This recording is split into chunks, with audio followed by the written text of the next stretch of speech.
I'm Aryeh Schwartz, along with my co-host, Rachel Galligan, and welcome to the WNBA Insider Show. Each week, we cover different topics important to the W, using X's and O's along with key stats to bring honest and critical analysis. Rachel, how you doing? I'm great. How are you? I'm good. It's I wouldn't say it's a dull time in the W. We got some exciting news going on. Free agency is about to start. Let me check my clock in like 3-4 days. It's an exciting time. We're going to start seeing a lot more names start getting thrown around.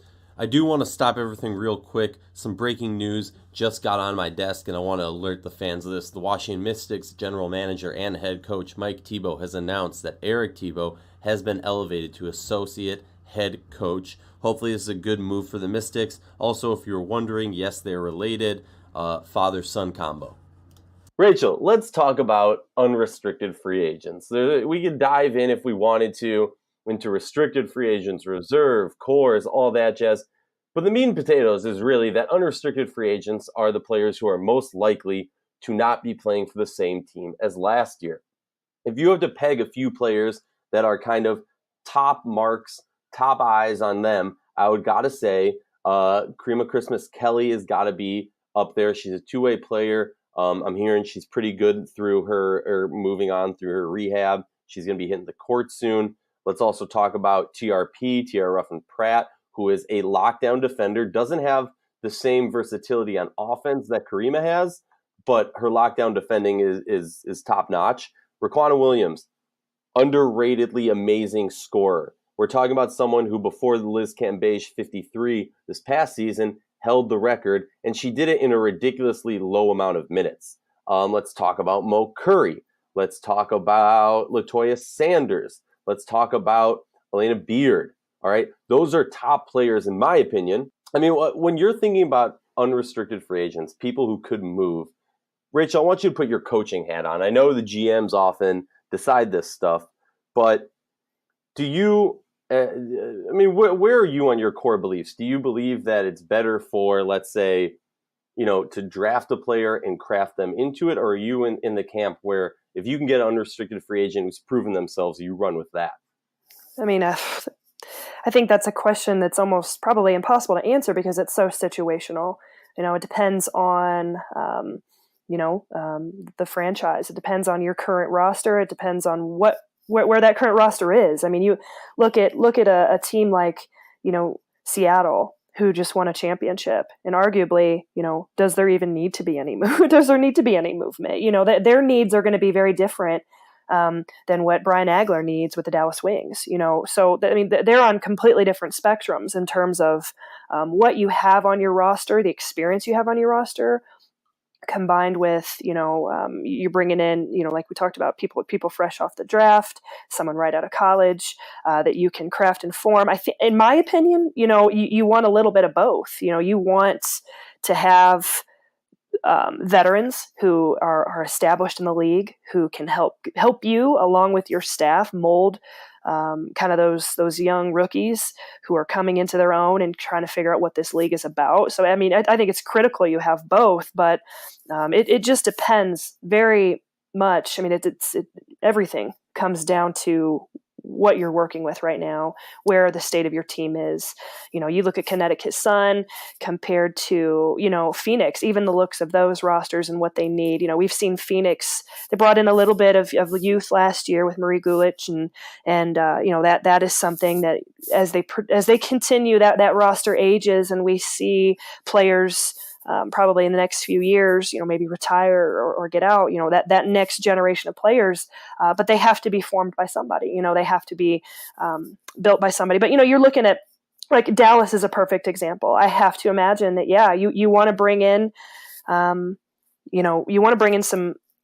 some fresh talent to the league, if you will, people that can be molded into what Brian Agler does as a coach. It's what he does a tremendous job with.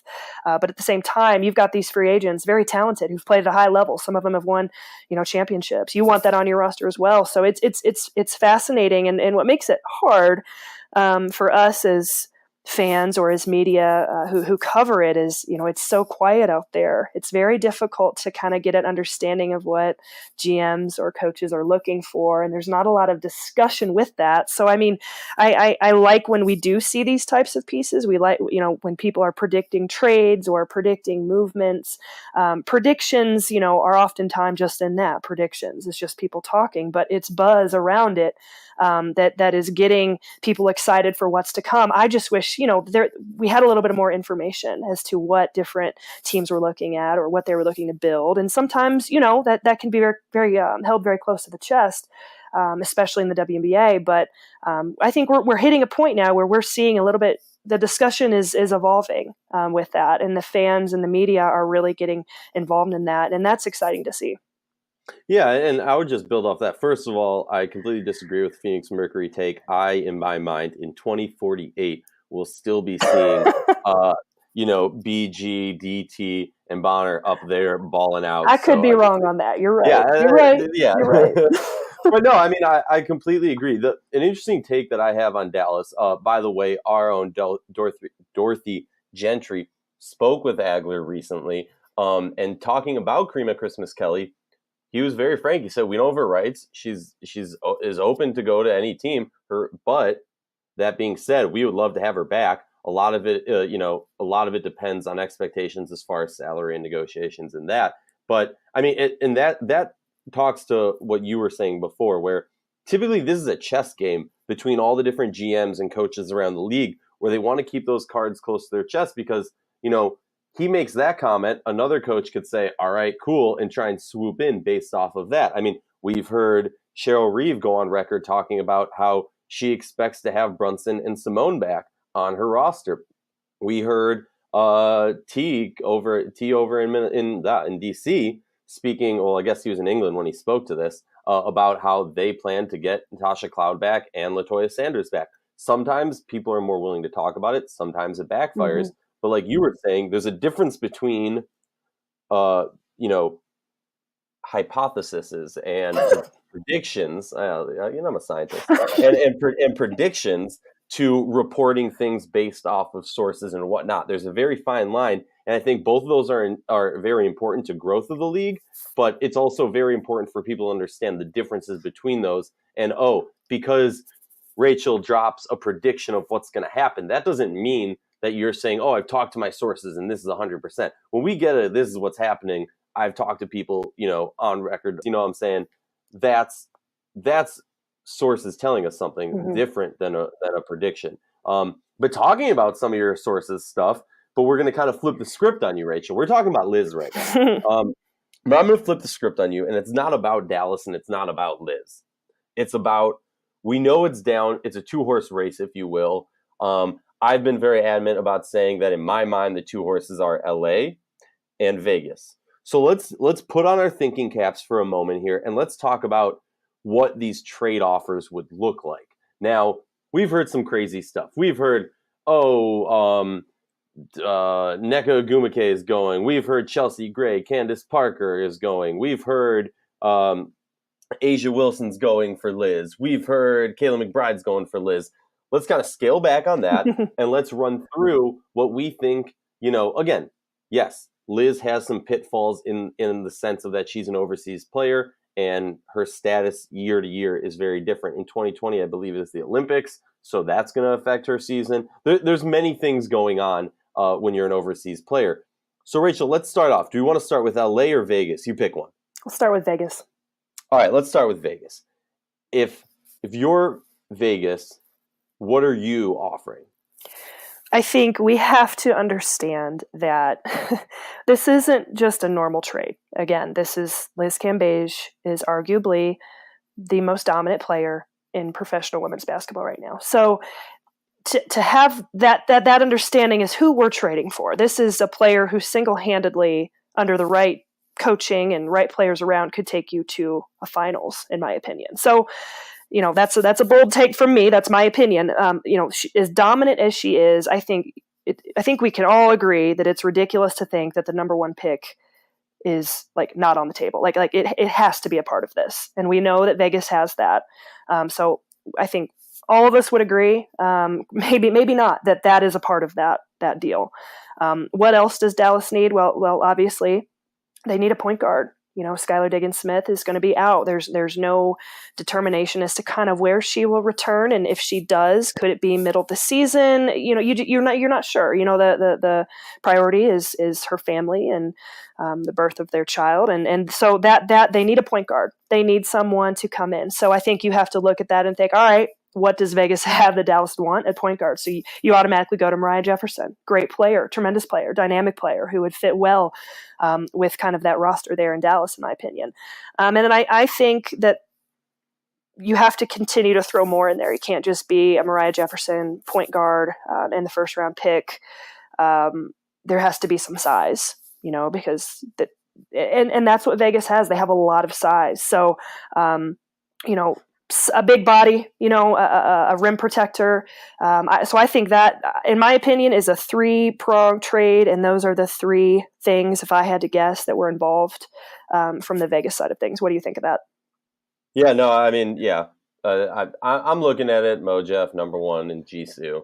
I mean, that's my take on it, just because or like a Derek Hamby, Yeah, someone like that, because I look at it more as a big, that is less, that's kind of the add-on. Right. And when we get to LA, you'll see what I mean, because when you're talking about, okay, obviously not every team is going to be able to give you the pieces that you fully want. So what they're going to do is maybe, I mean, again, this is all speculation, but let's say Vegas is more invested in Mo Jeff than they are in Plum. Now, are they willing to say, okay, Mo Jeff is a little bit better, like in our eyes, a little bit better than Plum, but we're still super happy with Plum. So we're willing to let go of Mo Jeff to make up for the lack of big that we're going to give you. You know what I mean? Like, right. Kind of even it all out. So for me, I would not be surprised to see Mo Jeff go. There's always been lots of speculation about Kelsey Plum. So obviously I think you have to put that on the table. But considering the fact that you're giving them a number 1 and what I would assume it would have to be a big, because you're not just going to, I mean, think how depleted Dallas would be if you get rid of your starting 5 and then you just have no one to replace her at all. Right. Exactly. I mean, even with the number 1, but that's completely different. So yeah, I see it as a point guard, a draft pick, and a big. Mm-hmm. And I think you most likely, because Vegas is a little bit deep in the point guard, you would throw Mo Jeff into it, because why not, right? I think that makes sense. I think that would be, I mean, she has a lot of trade value. I mean, she's an incredible talent. And I mean, Mariah Jefferson within herself, just what she can do, and especially in certain spurts, not just as a facilitator, but just as a playmaker too. I mean, she's a very talented point guard, young point guard in this league who could have a tremendous future in this. So she holds a lot of trade value just within herself. And then you're throwing on the number 1 draft pick, which, the latest ESPN mock draft just came out earlier today, which has, Sabrina Onskew is number 1, and there is some size involved in that, but if she decides to declare, that's a huge part of this as well. So I mean, but that that's a whole other conversation, because we're not going to know that until the final hours, in my opinion. But exactly, and that's an interesting part of it, which is the biggest thing in my mind that would hold back Vegas from offering the number 1 is 100% Sabrina's eligibility declaration, whatever you have, because Vegas, if I'm Vegas, I'm waiting as long as possible to facilitate this trade, because I want to get as close to a point where I can get a sense from Sabrina if she's, you know what I mean? Mm-hmm. Because and Bill's been pretty candid about it. So I would say, yeah, that's a huge one that might be holding them back, saying, all right, well, crap, if she does, we're losing out on her. Yeah, but I think, but again, look who we're talking about trading for. Sabrina, if she decides to come out and say she does decide, and she is the number 1, she's an incredible talent. I've never quite seen anyone like her in my life from a guard standpoint. She's incredible. But how that translates to the league, there's still a lot of question marks there. You've got a rookie. I mean, it's, you're not sure kind of what that could evolve into. But we're talking about Liz Cambage here, the most dominant player in the world. I guess if it were me, I would be completely fine. Not fine, but you got to put your best offer down on the table, and you got to do whatever it takes to make this work for a player like Liz Cambage. Yeah, I agree with that. Well, let's flip it over to LA. Looking at LA now, there are a lot of possibilities with LA. The interesting aspect when it comes to LA is who is currently the big names on their roster. We all know about Candace Parker and Nneka Ogwumike, and I'm going to include Odyssey Sims and Chelsea Gray, and we'll get to why later. But talking about that, I mean, two of your biggest names on your roster are your respective 4 and 5, if you will. So if you're including a trade that doesn't include Candace Parker or Nneka, then either you're looking at a situation where you're starting all three, or you have to take one of those people. We're talking about, Nneka's been an MVP, Candace been an MVP, Liz has been in MVP discussion and definitely is on that same tier as far as skill set, most dominant player in the league. So it's a conundrum. That's why I think now you can look at me and say I'm crazy for saying this, but I'm going to say it, Rachel. Go ahead. Let's go. I would have to think that Nneka's on the table. Yeah. Yes, absolutely. I have to think so too. I don't know. For the record, people, I have no idea. But how could she not? I mean, let me backtrack here, and here's why. I mean, it's not realistic to sit here and think that a trade involving just like a Maria Vadeeva and a couple other, role players, if you will, are going to be enough to entice Dallas to want to complete this trade for Liz Cambage. It's just, come on now. I mean, come on. So like you're trading an MVP candidate, you better get an MVP candidate or something to that level in return, in my opinion. And you don't have a first round draft pick. So like Candace Parker isn't going to go anywhere. I mean, I can't ever see that happening. So like we could cross that off. If you do that, then it's a stupid trade for the Sparks, in my opinion, because I think the biggest benefit for the Sparks getting Liz, besides having one of the best players in the league on your team, is the combination of Candace and Liz. I mean, how are you going to beat that? Well, yeah, of course, yeah, and then so then you look at Chelsea Gray and you look at Nneka, and then this is where it starts to get very interesting because we've seen kind of this. I'll compare it to like in the '90s with the Bulls, and like they've become the face of this franchise. These certain players that they've won these titles with. It's hard for us to envision them not being together, and we're talking about the LA Sparks here. This is the LA Sparks. You can't break that up. And so I think you have a lot of emotion tied in with that. You're going to have a lot of fans that are going to be like, what the hell are you doing? Like, you can't trade Nneka. I mean, so this is incredibly interesting. I have no idea what LA is potentially putting on the table, or, and as we have reported, we've seen offers have, in this 2-horse race, offers have increased. You got to put your best cards down on the table. And I think for someone like Liz Cambage, my mind automatically does go to Nneka. And I would imagine that someone like Agler, who's coached her, who knows her, they have a relationship. He knows her dynamic, the way she works. He knows her heart, all those things would be appealing to him. She's been an MVP. She's an incredible talent. I think what's interesting, Nneka was off last year. And remember, she was kind of in and out. I mean, we could say LA as a whole was off last year, large part due to injuries with Beard and Nneka and some inconsistencies just within their starting lineup. But Nneka specifically was kind of out. She battled some sicknesses or some illnesses or some hardships in certain ways. And so I would be curious the current status of Nneka, in terms of her health. Is she feeling better? Is she feeling good? Is she ready to go? I mean, I think that plays a big role in this as well. But you've got to imagine that with Agler, who coached this team, he knows them. That a player like Nneka, that definitely makes you think. You would have to stop and think about that. So I mean, just being the predictions that we're throwing out there, I agree with you. You have to believe that it's Nneka. I know there's other people talking about it as well. Some people, could it be a Chelsea Gray? I don't see that as much. Just because, yes, Chelsea Gray is incredibly talented. She has proven she can take over. 2 years ago, she was as dynamic as anyone else in the league from a scoring standpoint. But, I mean, do you see Chelsea Gray being a potential part of this trade? I think you have if we exclude Nneka and Candace Parker from the trade, let's just drop them out and think about this. You're talking about Vadeeva and Lavender as the possible bigs to do it.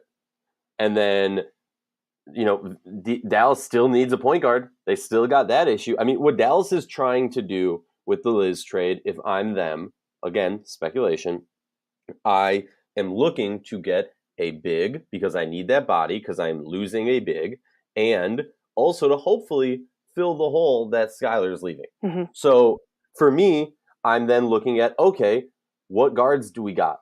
Who can fit that role? And obviously, Odyssey Sims, Chelsea Gray. Now, they used to be, the wrecking balls that were just destroying everyone together. Odyssey Sims has some contract stuff and has an off season. Chelsea Gray, honestly, this past year, I would still say was an off season for her in her growth. I think what we saw from her in spurts and in 2 seasons ago for that season was just kind of put us in this mindset that she's going to be that upper echelon style player on that next level. And I was in the room when the post game interviews with NECA and with Candace Parker talking about what can she do for the coming time, get better. And they spoke quite candidly about how she needs to step herself up and get to that next level and how they have high expectations for her going forward. So I'm not the only one saying that Chelsea can really take it to a next level. But I just don't see her going. And then does Odyssey Sims really want to go back to Dallas? Right. Possibly. I do want to go back. I think Maria Vadiva is a player we don't talk about very often. She was definitely not enough. Part of that where she's from and just kind of her the nature of the kind of player she is and being a rookie. There are certain aspects of her ability to even compete this summer due to national team. So there's some things there that when you go the international route are always a part of a player like her. But Agler and his staff in LA were a huge fan of Vadiva. I mean, they were incredibly excited when they got her in the draft. They believe she's extremely talented.